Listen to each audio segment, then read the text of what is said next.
Good morning, stampers and crafters. Thank you for joining me today. It's Maria here with you. I am back for Cat Scrappiness, and we are going to make these two cards. And I'm going to use a lot of products available at Cat Scrappiness.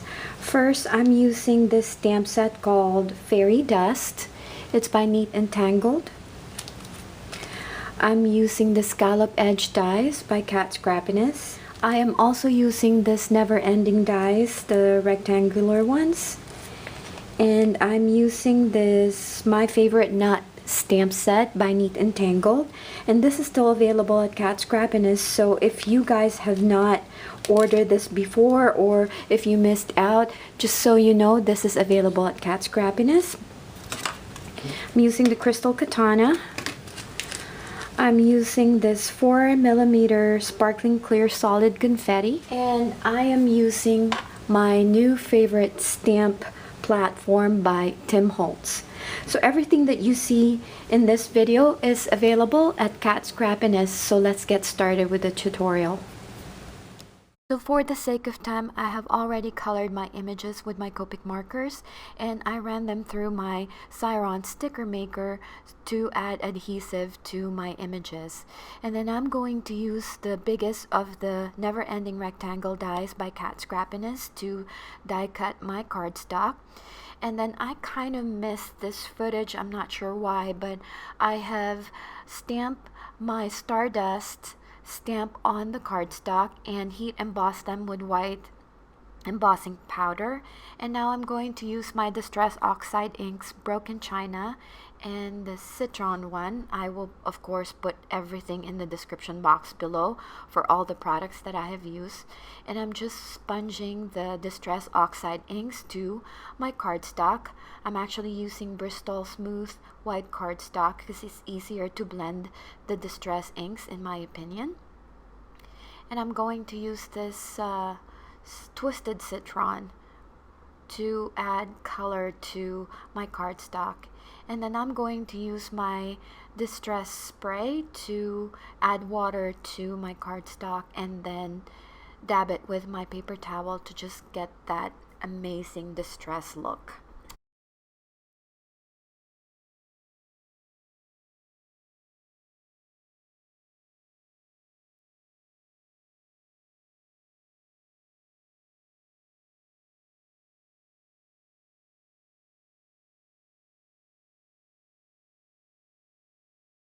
So now I'm going to use the fancy Scallop Edge border dies by Cat Scrappiness. This is one of my favorite dies at the moment because it just creates this nice detail to your cardstock. And sometimes you just want to kind of have a different design for your cards, some different shapes, and I thought this was really nice. I'm going to use the Lawn Fawn watercolor paper pad, and this kind of matched the blue, the Broken China on my cardstock, and I'm going to die cut that and then adhere it to my card base. I'm using my Xyron Mega Runner to adhere the cardstock on my card base, and then I am going to adhere that image to my card front.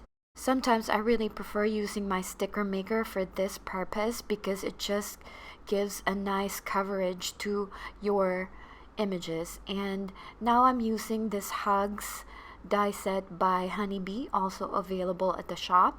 And I'm going to adhere that using my multi-medium matte by Ranger.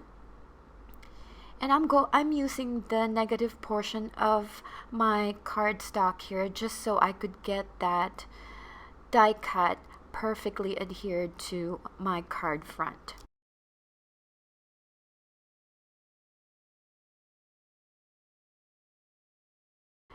And to finish the design of this card, I am going to use the 4mm sparkling clear solid confetti. This is also one of my favorite because it's flat and it doesn't have any holes, and it just adds that great detail to your card. And I'm adhering that using my Crystal Katana and the Ranger multi-medium matte. And I thought this card looked really cute. But then I decided to add a pink heart there using the Nuvo drops, and that added a little bit of detail to my card. So now we are going to move on to the second card. I'm using again the fancy scallop edge border dies by Scrappiness, and then this stamp set by Neat and Tangled. I'm going to stamp that using my Memento Tuxedo Black ink and my stamping platform from Holtz. Again, they're all available at the shop. And I really love this stamping platform compared to my Misty because it's so sturdy and it stamps really well. As you can see, I only stamped it twice. And now I'm going to use my Copic markers. I'm using YG11, G04, and R83 for the pink. I'm just going to do some simple Copic coloring here, not a lot of shading involved, because I wanted this very simple and quick. And of course, I sped this up so that you don't have to wait forever. I'm going to adhere that using my Xyron Mega Runner. This is one of my favorite adhesive to use because if you made a mistake and you have to lift your cardstock, you can still lift it without damaging your card base. So that's one of the advantages of using this Xyron Mega Runner. And I'm just deciding here whether to add the envelope or the little acorn to my cute squirrel. And just to finish the design, I decided to use a stamp set from my stash to add some dot details to my card so it doesn't look so plain. I'm using my Worn Lipstick Distress Oxide ink to add those dot details to my card front.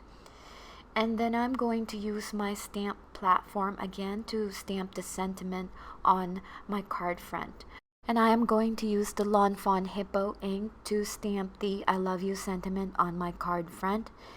And it also matches the nice pattern paper on my card.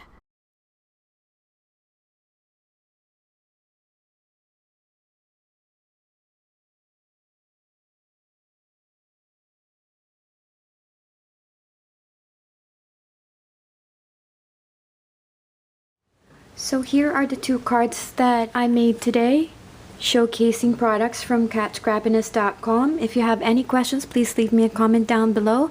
I hope you liked the video. If you did, please give this video a thumbs up, and I'll see you on my next tutorial. Bye for now. Happy crafting!